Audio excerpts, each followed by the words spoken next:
അപ്പോൾ ഞങ്ങൾ ആ വൈറൽ സ്പോട്ടിലെത്തിയിരിക്കുകയാണ്. ഹനീന റെസ്റ്റോറൻറ്റ്. ഹനീന ഇവിടെയാണ് നമ്മുടെ മുട്ടപ്പത്തിരിയും ബീഫും കിട്ടുന്ന ആ സ്ഥലം. ഓക്കെ, ഞങ്ങൾ കാലത്ത് 6 മണിക്ക് എണീറ്റ് ഇവിടെ എത്തിയാണ്. ഇവിടെ എത്തുമ്പോൾ ഒരു 7 മണിയായി ഏകദേശം. എന്നാലും നഷ്ടമല്ല, ഭയങ്കര തിരക്കാണ്. നല്ല സ്പോട്ടാണ്, പക്ഷെ നല്ല ക്യൂ നിന്നിട്ട് മേടിക്കേണ്ടി വരും.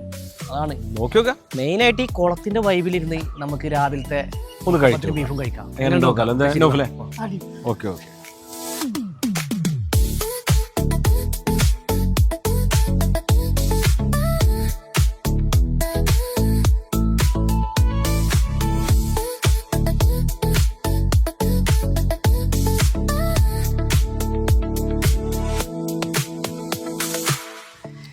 ചങ്കളപ്പ് ഇതായിട്ട് നമ്മുടെ സ്പോട്ട് പൊന്നാനി മുട്ടപ്പത്തിരും ബീഫും കിട്ടുന്ന സ്പോട്ട്. ഇത് നമ്മുടെ ഹനീന റെസ്റ്റോറൻറ്റ് എന്നാണ് അതിൻ്റെ പേര്. നോക്കി ഇതിൻ്റെ വൈബൊക്കെ അത് ആ സ്ഥലം കാണിച്ചെടുത്താൽ വൈബ് എന്ന് പറഞ്ഞാൽ ഒരു വലിയൊരു കുളം, അതിൻ്റെ നടുന്നിട്ട് ഇങ്ങനെ അതിൻ്റെ സ്റ്റെപ്പ് മുതൽ ഇത് കഴിക്കുക രാവിലെ അതിരാവിലെ. ഭയങ്കര വൈബ് സാധനം കേട്ടോ. എൻ്റെ ഈ സാധനമാണ് മുട്ടപ്പത്തിരി. മുട്ടപ്പത്തിരി എടുത്തിട്ട് ബീഫ് നിർത്തുക, ഇതാക്കിയിട്ട് അത് പതുക്കെ കഴിച്ചു. നല്ല ചൂട് കേട്ടോ, ഒന്നും പറഞ്ഞില്ല. അടിപൊളി തന്നെ, ഭയങ്കര ടേസ്റ്റ് കേട്ടോ. പ്രത്യേകിച്ച് ഇതിൻ്റെ വൈബ് കേട്ടോ. ഒരു നല്ല രസമുണ്ട് അല്ലേ? ഈ ആൾക്കാരൊക്കെ, ഈ കണ്ട ആൾക്കാരൊക്കെ ഇത് കഴിക്കാൻ വന്ന കേട്ടോ. പിന്നെ ഇതിൻ്റെ കൂടെ നല്ല അടിച്ച് പതച്ച ചായ. വേറെ എന്താ വേണം? സ്വർഗ്ഗച്ചാലും പോരാ. പിന്നെ ഇതൊരു പ്രത്യേകത ഉണ്ട് കേട്ടോ, ഇത് പാർസൽ പറ്റുള്ളൂ കേട്ടോ. ഇത് ഇവിടെ ഇരുന്നിട്ട് തന്നെ കഴിക്കണം അല്ലേ? പാർസൽ കുറേ ആൾക്കാർ കൊണ്ടുണ്ട്, പക്ഷെ ബെസ്റ്റ് ഈ ഇങ്ങനെ ചൂട് കൊടുക്കുന്ന കഴിക്കണതാണ് ബെസ്റ്റ്.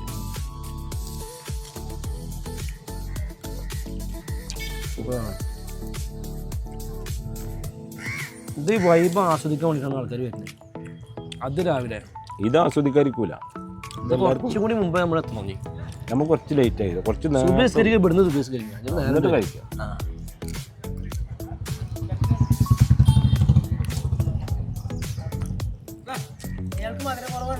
ആ പള്ളി പോയി പറഞ്ഞാൽ ലൈറ്റ് അയ്യവാ ചായ കൂടി കുടിച്ചാണ്ടല്ലോ, ഒന്നും പറയല്ല.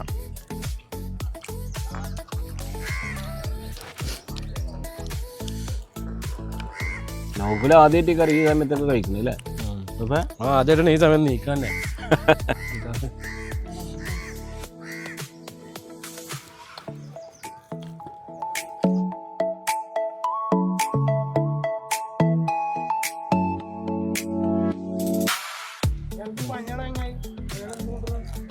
എന്ത് പനി, കടുത്ത പനി വക വെക്കാതെ മുട്ടപ്പത്തിനും ബീഫും കഴിക്കാൻ വേണ്ടി ചേട്ടാ പനിച്ച റെഡിക്കും രാവിലെ ഞങ്ങളുടെ കൂടെ കോഴിയൊക്കെ ഇറങ്ങി തിരിച്ചിരിക്കണ്.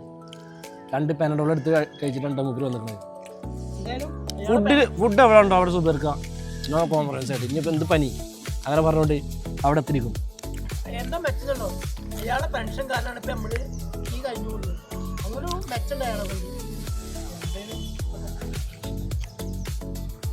അത് കുഴപ്പമില്ല, 4 കൊല്ലം കഴിഞ്ഞാൽ എനിക്കും പെൻഷൻ എഴുതി കൊടുക്കാം. 35 വയസ്സ് 20 കൊല്ലം മുമ്പേ 20 കൊല്ലം മുമ്പ് എനിക്ക് 35 വയസ്സാണ് നമുക്കറിയാം. എൻ്റെ അമ്മയോട് പഠിച്ചോട്ടോ, അവൾക്ക് 10ാം ക്ലാസ് +2 പഠിക്കുന്ന കുട്ടിയുണ്ട്. ഇപ്പോൾ മുടിയിലും താടിയിലും ഫുൾ കറുപ്പിച്ചിറങ്ങിയിരിക്കണ്.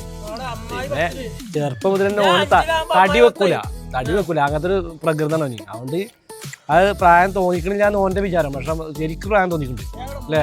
ശരിക്കും പ്രായം ഡൈ അടിക്കണ ഗോദ്രേജ് കമ്പനി മൊത്തത്തിൽ ഗോദ്രേജ് കമ്പനി ഉള്ള പ്രായം അവിടെ ഉണ്ട്, അത് എവിടേക്കും പോകില്ല അല്ലേ? ഉള്ള പ്രായം അവിടെ ഉണ്ട്. ചെറുപ്പത്തിൽ മരട്ടിന്നാണ് അവനെ. ക്ലാസ് പഠിക്കുമ്പോ ഇപ്പൊ ഈ 7ാം ക്ലാസ് പഠിക്കുമ്പോ ഞാൻ 1ാം ക്ലാസ്സിലാ. അപ്പൊ ഈ സാബാൻ വന്നു കഴിഞ്ഞാൽ 48 വയസ്സായി. എത്ര കൊല്ലം മുമ്പേ? 20 ഒന്ന് ആലോചിക്ക്. അനധികൃതമായി പെൻഷൻ മേടിച്ചോണ്ട് ഞങ്ങൾ കേസ് കൊടുക്കട്ടോ. എന്താണ് ചങ്കട ഞങ്ങള് ഫിനിഷ് ആക്കി ഇരിക്കാണ്. പത്തിരി പോരാ, പത്തിരി കുറച്ച് റഫായില്ലേ? കുറച്ച് ടഫ്. ബാക്കിയുള്ള കറിയും ചായ ഉഷാറായി കേട്ടോ. കൂടുതൽ കഴിക്കണം, റെഡിക്ക് ഓൾറെഡി പനി വന്നു കഴിഞ്ഞാല് കുറച്ച് ചെറിയരിയുടെ കഞ്ഞി, ഒരു രണ്ട് ഇതിന്റെ പേര് ചെറിയ ചെറിയ കഞ്ഞി അല്ല കോഴി പൊരിച്ചത് അങ്ങനെ അടിക്കണം.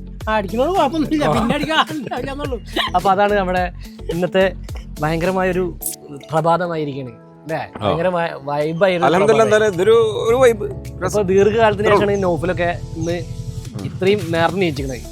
പിന്നെ ആസനത്തിൽ വെയിലുദിക്കുന്നവരൊക്കെ എടുക്കുന്ന നൗഫൽ ഇന്ന് ആദ്യമായിട്ട് ആദ്യമായിട്ടാണ് കിട്ടിയത്. ശീലായിക്കട്ടെ, ശീലായിക്കോ. സംഭവം എങ്ങനെയായിരുന്നു ഞങ്ങൾ പറഞ്ഞു വരുന്നത്,